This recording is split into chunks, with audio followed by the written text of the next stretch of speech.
Kehidupan manusia seringkali diwarnai dengan berbagai masalah yang datang tanpa terduga. Ada masa-masa di mana kita merasa seolah-olah segalanya runtuh. Hubungan yang kandas, usaha yang gagal, penyakit yang datang tiba-tiba, atau kehilangan orang yang sangat kita cintai. Saat-saat seperti ini membuat kita merasa sendirian, terpuruk, dan bahkan mungkin berpikir bahwa hidup ini sudah tidak ada artinya lagi. Kita seakan-akan berdiri di tepi jurang kehancuran, tanpa tahu bagaimana harus melangkah maju atau sekadar bertahan. Namun, di tengah keterpurukan itu, ada satu hal yang sering terlupakan, bahwa penderitaan adalah bagian dari hidup yang tidak dapat dihindari. Ajaran Buddha dengan jelas mengungkapkan bahwa hidup adalah dukkha, penderitaan, ketidakpuasan, dan ketidakbahagiaan. Tetapi, bukan berarti kita harus menyerah pada penderitaan. Justru melalui pemahaman dan penerimaan terhadap kenyataan inilah kita belajar untuk menemukan kekuatan dalam diri, yang seringkali tersembunyi di balik rasa sakit yang kita alami. Kehancuran, dalam berbagai bentuknya, sebenarnya adalah cermin yang menunjukkan betapa lemahnya keterikatan kita pada hal-hal duniawi. Ketika kita kehilangan sesuatu yang kita cintai atau banggakan, saat itulah kita dihadapkan pada kebenaran yang diajarkan Buddha, bahwa segala sesuatu yang berkondisi akan mengalami kelapukan, kehancuran, dan lenyap pada waktunya. Oleh karena itu, daripada terperangkap dalam kesedihan tanpa akhir, kita diingatkan untuk melihat penderitaan sebagai kesempatan untuk belajar, bertumbuh, dan menguatkan batin. Memang, saat hidup di ambang kehancuran, mudah sekali untuk putus asa dan menyerah. Tetapi ingatlah, bahkan dalam kegelapan paling pekat, cahaya masih mungkin ditemukan. Cahaya itu muncul dari pemahaman, penerimaan, dan tekad untuk terus berjalan di jalan kebenaran, meskipun langkah terasa berat dan lambat. Inilah kekuatan ajaran Buddha, bukan untuk menghapus penderitaan, tetapi untuk mengajarkan kita cara menghadapinya dengan bijak. Dalam ajaran Buddha, hidup adalah arus yang terus berubah, tidak ada yang abadi, dan semuanya bersifat anicca, tidak kekal. Ketika kita berada di ambang kehancuran, sesungguhnya kita sedang diperlihatkan kebenaran mendasar ini, bahwa apapun yang kita miliki, kita cintai, atau kita perjuangkan, pada akhirnya akan berubah, rusak, dan lenyap. Tidak ada yang dapat bertahan selamanya, baik itu harta, kesehatan, kedudukan, maupun orang-orang terkasih. Menghadapi kenyataan ini memang menyakitkan, tetapi inilah pintu gerbang menuju kebijaksanaan. Buddha mengajarkan bahwa penderitaan muncul karena kita melekat pada hal-hal yang sifatnya tidak kekal. Kita menderita karena berharap sesuatu akan tetap sama, sementara hukum alam berkata lain. Saat kehancuran menghantam hidup kita, itu adalah momen untuk merenung. Apakah kita akan terus menolak realitas, atau kita mulai belajar melepaskan? Melepaskan bukan berarti menyerah. Justru, dalam melepaskan, kita menemukan kebebasan. Saat kita mampu menerima kenyataan, seburuk apapun itu, kita tidak lagi diperbudak oleh kesedihan, amarah, atau rasa kecewa. Kita belajar untuk bersabar tanpa batas, memandang luka dengan kasih sayang, dan mengerti bahwa segala pengalaman, baik dan buruk, adalah bagian dari perjalanan menuju pencerahan. Buddha juga mengajarkan pentingnya welas asih dan kebaikan. Ketika hidup terasa hancur, kita sering terpaku pada penderitaan diri sendiri, lupa bahwa banyak orang lain di dunia ini yang juga berjuang menghadapi kesulitan yang bahkan lebih berat. Menyadari hal ini, kita diajak untuk tetap bersyukur, bukan karena penderitaan kita kecil, tetapi karena masih ada ruang bagi kita untuk berbagi kebaikan, meskipun dalam keadaan sulit. Dan inilah cara untuk bangkit, dengan terus berbuat baik, karena kebaikan adalah benih kebahagiaan yang akan berbuah pada waktunya. Cara bertahan saat hidup di ambang kehancuran. Pertama, meyakini bahwa segala sesuatu tidak kekal. Dalam kehidupan ini, Kita sering begitu mudah terikat pada hal-hal yang kita cintai. Keluarga, harta benda, status, bahkan tubuh kita sendiri. Kita membangun mimpi, mengumpulkan keinginan, dan menggantungkan kebahagiaan pada hal-hal yang kita anggap milik kita. Namun, Buddha mengajarkan dengan penuh kasih bahwa semua yang berkondisi adalah tidak kekal. Tidak ada yang benar-benar milik kita. Apa yang kita genggam erat hari ini bisa lenyap besok tanpa peringatan. Saat hidup di ambang kehancuran, kebenaran inilah yang harus kita resapi dengan dalam. Segala sesuatu, tanpa terkecuali, pasti berubah dan akan berakhir. Merenungkan ketidakkekalan bukanlah sesuatu yang pesimistis, melainkan justru membuka mata kita terhadap realitas hidup. Buddha sering mengingatkan murid-muridnya untuk melihat dunia ini seperti buih di lautan, bayangan di cermin, atau embun di pagi hari, indah, namun sesaat. Ketika kita memahami bahwa semua yang kita cintai adalah sementara, kita akan berhenti menggantungkan kebahagiaan pada hal-hal duniawi yang rapuh. Kita mulai belajar melepas, bukan dengan hati yang penuh luka, tetapi dengan kesadaran bahwa ini adalah hukum alam yang tak bisa kita lawan. Memang, melepas bukanlah hal yang mudah. Saat kita kehilangan sesuatu yang sangat berarti, entah itu orang tercinta, impian besar, atau kesehatan kita sendiri, rasa sakit yang muncul terasa seperti mengoyak jiwa. Namun, disinilah kekuatan ajaran Buddha membimbing kita. Dalam Dhammapada dikatakan, apa yang kamu anggap sebagai milikmu, sesungguhnya bukan milikmu. Semua yang kamu cintai akan terpisah darimu. Kalimat ini mengajarkan kita untuk bersiap menghadapi perpisahan, bukan dalam ketakutan, tetapi dengan hati yang lapang dan penuh pemahaman. Saat kita sadar bahwa segalanya tidak kekal, kita berhenti memberontak pada kenyataan dan mulai belajar untuk berdamai dengannya. Lebih dari itu, memahami ketidakkekalan membantu kita memandang kehidupan dengan rasa syukur yang mendalam.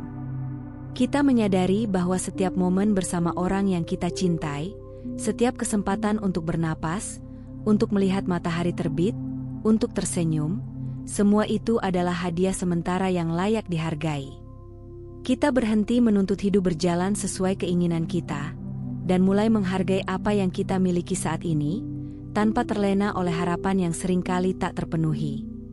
Ini adalah latihan batin yang membutuhkan kesadaran penuh, karena hanya dengan penerimaan kita bisa menemukan ketenangan. Meyakini bahwa segala sesuatu tidak kekal adalah jalan untuk membebaskan diri dari penderitaan yang berlarut-larut. Kita berhenti menyalahkan diri sendiri atau orang lain atas kehilangan yang terjadi. Kita tidak lagi memaksa keadaan untuk tetap seperti dulu. Kita mulai berjalan di jalan dhamma dengan langkah yang lebih ringan, karena kita tahu, tidak ada yang abadi, dan di balik setiap kehancuran, selalu ada kesempatan untuk tumbuh. Inilah keajaiban dari memahami ketidakkekalan, bukan untuk membuat kita menjadi dingin atau acuh, tetapi untuk membebaskan kita dari penderitaan yang disebabkan oleh keterikatan. Kita belajar mencintai dengan hati yang rela, memiliki tanpa menggenggam, dan menjalani hidup dengan kesadaran penuh bahwa segalanya adalah sementara. Kedua, menerima kenyataan, walaupun sangat pahit. Ada kalanya dalam hidup ini, kenyataan yang harus kita hadapi terasa terlalu pahit untuk diterima.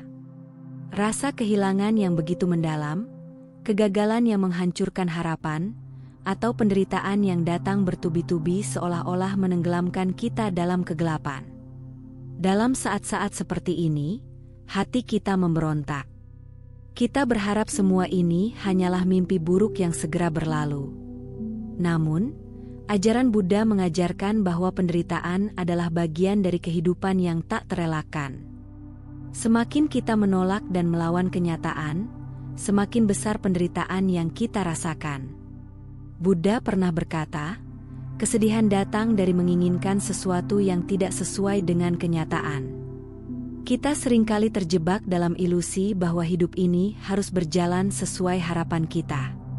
Ketika kenyataan tidak sesuai dengan keinginan, kita merasa marah, kecewa, dan hancur. Padahal, kehidupan tidak pernah berjanji akan memenuhi semua keinginan kita. Menerima kenyataan, walaupun sangat pahit, bukan berarti kita menyerah begitu saja. Justru penerimaan adalah langkah pertama untuk membebaskan diri dari penderitaan. Kita berhenti bertanya mengapa, dan mulai berkata inilah yang sedang terjadi. Menerima kenyataan adalah latihan untuk membangun kekuatan batin.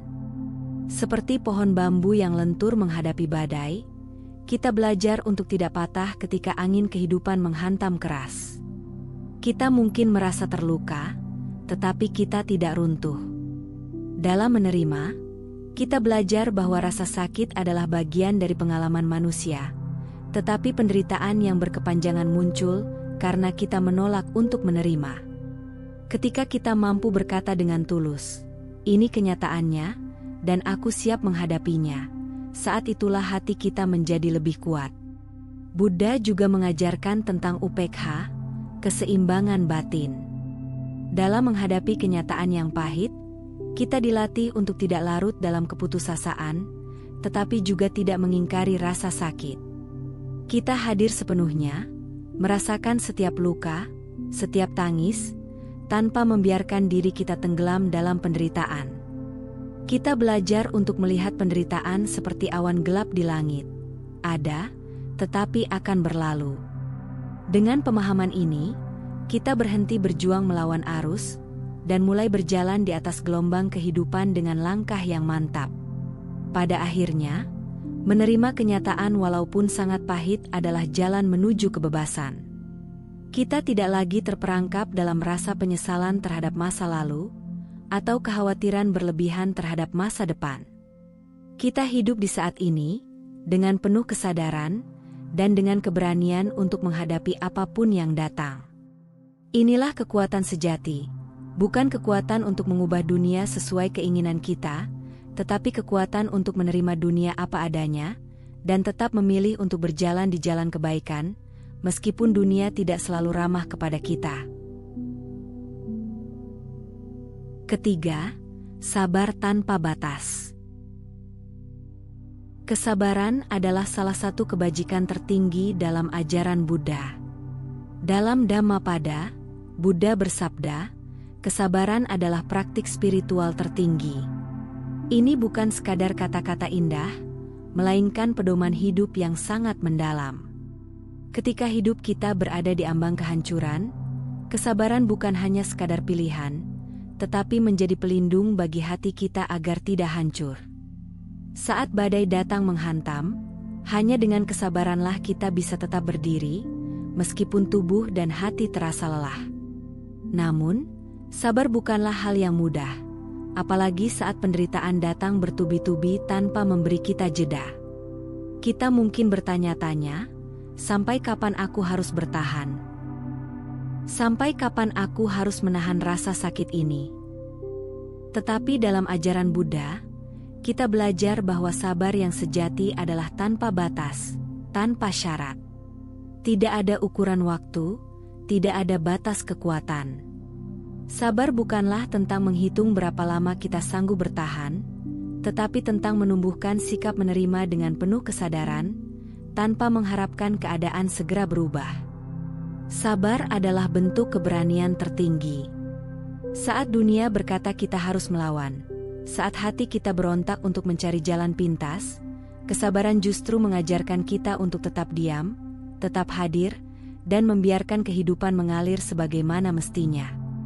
Sabar bukanlah pasrah tanpa usaha, tetapi menahan diri agar tidak diperbudak oleh emosi dan dorongan sesaat. Sabar adalah kekuatan untuk tidak membalas keburukan dengan keburukan, untuk tidak membiarkan amarah dan kesedihan menguasai hati, meskipun kita merasa terluka begitu dalam. Dalam kehidupan sehari-hari, sabar juga berarti menerima bahwa orang lain tidak selalu memperlakukan kita sebagaimana yang kita harapkan. Kadang, orang menyakiti kita tanpa alasan. Kadang, kebaikan kita dibalas dengan pengkhianatan. Kadang, segala upaya kita seolah sia-sia. Tetapi seperti yang diajarkan Buddha, kita tidak bisa mengendalikan dunia luar, yang bisa kita kendalikan hanyalah cara kita meresponsnya. Sabar bukan berarti kita mengalah pada ketidakadilan, tetapi memilih untuk bertindak dengan kebijaksanaan, bukan dengan kemarahan atau kebencian. Dengan sabar tanpa batas, kita sedang membangun kekuatan batin yang luar biasa. Kita menjadi seperti batu karang yang tetap kokoh, meski ombak terus-menerus menghantam. Hati kita tidak lagi mudah digoyahkan oleh pujian atau celaan, oleh keberhasilan atau kegagalan.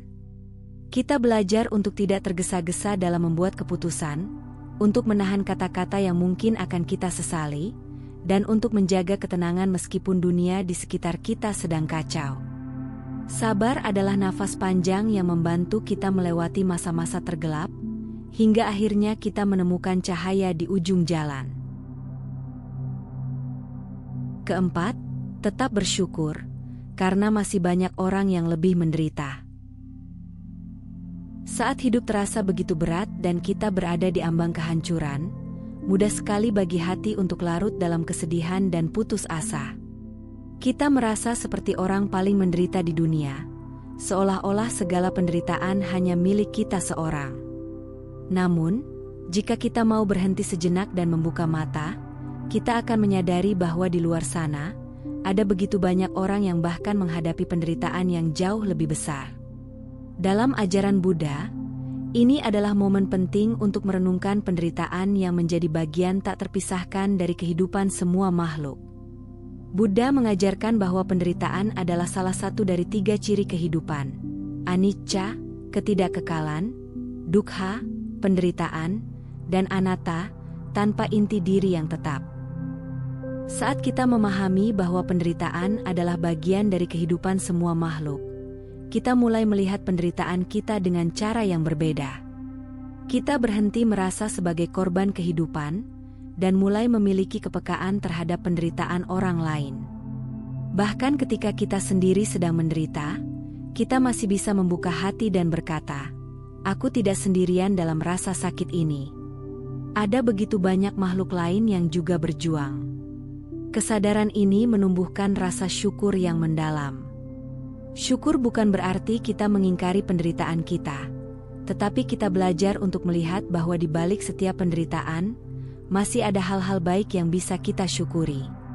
Mungkin kita kehilangan sesuatu yang kita cintai, tetapi kita masih punya napas untuk bertahan. Mungkin kita jatuh dalam kegagalan, tetapi kita masih punya kesempatan untuk belajar. Mungkin kita terluka oleh pengkhianatan, tetapi kita masih punya hati yang mampu mencintai. Rasa syukur ini bukan hanya meringankan beban, tetapi juga menjadi cahaya kecil yang memberi harapan di tengah kegelapan. Mengembangkan kebahagiaan atas kebahagiaan orang lain, dan memiliki belas kasih terhadap penderitaan orang lain, adalah latihan batin yang sangat penting. Ketika kita mampu melihat penderitaan orang lain dengan hati yang terbuka, kita berhenti meratapi nasib kita sendiri. Kita belajar berkata, "Aku bersyukur masih punya kekuatan untuk bertahan. Aku bersyukur masih punya kesempatan untuk berbuat baik, meskipun hidupku sedang sulit." Dengan bersyukur, kita tidak menutup mata terhadap penderitaan, tetapi justru membuka hati untuk berbagi cinta kasih kepada mereka yang juga sedang berjuang. Akhirnya, rasa syukur mengajarkan kita untuk menjalani hidup dengan lebih ringan. Kita berhenti menuntut dunia untuk sempurna, berhenti berharap semua berjalan sesuai keinginan. Kita belajar menerima bahwa hidup ini penuh dengan pasang surut, dan dalam setiap gelombangnya, kita selalu punya alasan untuk bersyukur. Mungkin rasa syukur ini sederhana, sebuah senyuman yang tulus, sepotong makanan yang cukup, atau sekadar napas yang masih bisa kita hirup dengan bebas. Saat kita mampu bersyukur di tengah kesulitan, hati kita menjadi lebih lapang, dan kita mampu melihat bahwa setiap penderitaan hanyalah bagian dari perjalanan menuju kebijaksanaan dan kebahagiaan sejati. Kelima, terus berbuat baik, karena kebaikan akan membawa kebahagiaan. Saat hidup berada di titik terendah, kita sering merasa semua usaha kita sia-sia. Kita bertanya-tanya, untuk apa terus berbuat baik jika hidup malah penuh penderitaan? Namun, inilah saat yang paling penting untuk mengingat kembali ajaran Buddha tentang hukum karma. Setiap kebaikan yang kita tanam, sekecil apapun, tidak akan pernah sia-sia. Dalam Dhammapada dikatakan, setetes air kebaikan, walau kecil, akan mengisi samudra kebajikan. Ketika kita sedang terpuruk, justru itulah momen untuk terus menanam benih kebaikan. Karena kebaikan adalah satu-satunya kekayaan sejati yang akan menemani kita melewati segala badai kehidupan. Buddha mengajarkan bahwa kebaikan adalah jalan menuju kebahagiaan sejati, bukan kebahagiaan yang bergantung pada keadaan luar, tetapi kebahagiaan batin yang mendalam. Saat kita berbuat baik, kita sedang membersihkan hati dari noda kebencian, kemarahan, dan keputusasaan. Kebaikan adalah seperti cahaya lilin di ruangan gelap. Meskipun kecil, ia mampu mengusir kegelapan.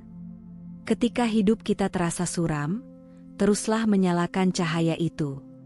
Mungkin kita tidak bisa mengubah dunia, tetapi dengan kebaikan yang kita berikan, kita bisa menjadi alasan seseorang untuk kembali tersenyum.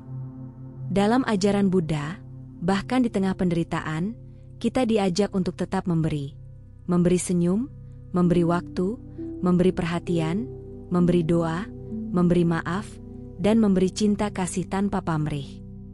Kebaikan bukan hanya untuk mereka yang sedang berbahagia, tetapi juga untuk diri kita sendiri yang sedang terluka. Ketika kita berbuat baik, hati kita menjadi lebih lembut. Kita merasa berarti, bukan karena kita memiliki banyak, tetapi karena kita mampu memberi meskipun kita sendiri sedang kekurangan.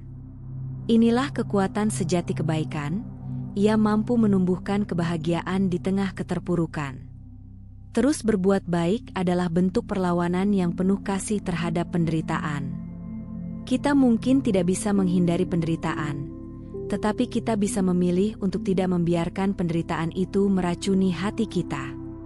Kita bisa memilih untuk tetap menolong meski kita sendiri sedang lelah, tetap mendoakan meski hati kita sedang remuk, tetap menguatkan meski kita sendiri sedang lemah. Dalam setiap tindakan kecil yang penuh cinta kasih, kita sedang mengukir jalan menuju pembebasan dari penderitaan, bukan hanya untuk diri sendiri, tetapi juga untuk semua makhluk. Akhirnya, dengan terus berbuat baik, kita sedang membangun pondasi kebahagiaan sejati. Kebaikan akan selalu kembali kepada kita, mungkin tidak dalam bentuk yang langsung terlihat, tetapi dalam ketenangan batin, dalam rasa syukur yang mendalam, dan dalam keyakinan bahwa kita sudah menjalani hidup ini dengan benar. Ketika hidup berada di ambang kehancuran, ingatlah, kebaikan adalah perisai terkuat kita. Karena dalam kebaikan, kita menemukan kekuatan untuk bertahan, alasan untuk terus melangkah, dan harapan bahwa setiap penderitaan akan berakhir pada kebahagiaan yang lebih murni. Hidup di ambang kehancuran bukanlah akhir dari segalanya, melainkan awal dari perjalanan baru menuju pemahaman yang lebih dalam tentang kehidupan. Di saat-saat tergelap, kita justru diberikan kesempatan untuk melihat cahaya kebenaran, bahwa segala penderitaan, betapapun beratnya, adalah bagian dari hukum alam yang harus kita terima dengan penuh kesadaran. Ajaran Buddha bukanlah jaminan untuk terbebas dari penderitaan, tetapi sebuah petunjuk untuk menghadapi penderitaan dengan bijaksana. Setiap luka yang kita alami, setiap air mata yang kita teteskan, bukanlah tanda kelemahan, melainkan bukti bahwa kita sedang belajar melepaskan dan memurnikan hati. Ketika kita mampu meyakini bahwa segala sesuatu tidak kekal, menerima kenyataan yang pahit, bersabar tanpa batas, tetap bersyukur, dan terus berbuat baik, kita sedang membangun pondasi batin yang kokoh. Kita belajar untuk tidak lagi terombang-ambing oleh gelombang kehidupan, tetapi menjadi pribadi yang tangguh, penuh welas asih, dan bijaksana. Ingatlah, badai pasti berlalu. Tidak ada penderitaan yang abadi, sebagaimana tidak ada kebahagiaan yang kekal. Kita hanya perlu terus berjalan dengan penuh kesadaran, karena di balik setiap kehancuran, ada kesempatan untuk membangun kembali kehidupan yang lebih bermakna. Semoga kita semua dapat menemukan kekuatan dalam diri untuk bertahan, bangkit, dan berjalan maju dengan damai, meskipun dunia terasa runtuh di sekitar kita. Jika video ini bermanfaat, jangan lupa dukung kami dengan cara berikan like dan subscribe, bagikan kepada teman dan orang yang kamu sayangi, dan jangan lupa tinggalkan komentar yang positif. Kamu juga bisa berlangganan untuk mendukung kami, atau berdonasi melalui Saweria yang tercantum pada deskripsi video ini. Cukup sampai di sini dulu video kali ini. Mari bersama Rakitua, membina diri di jalan Buddha dan semoga semua makhluk hidup berbahagia.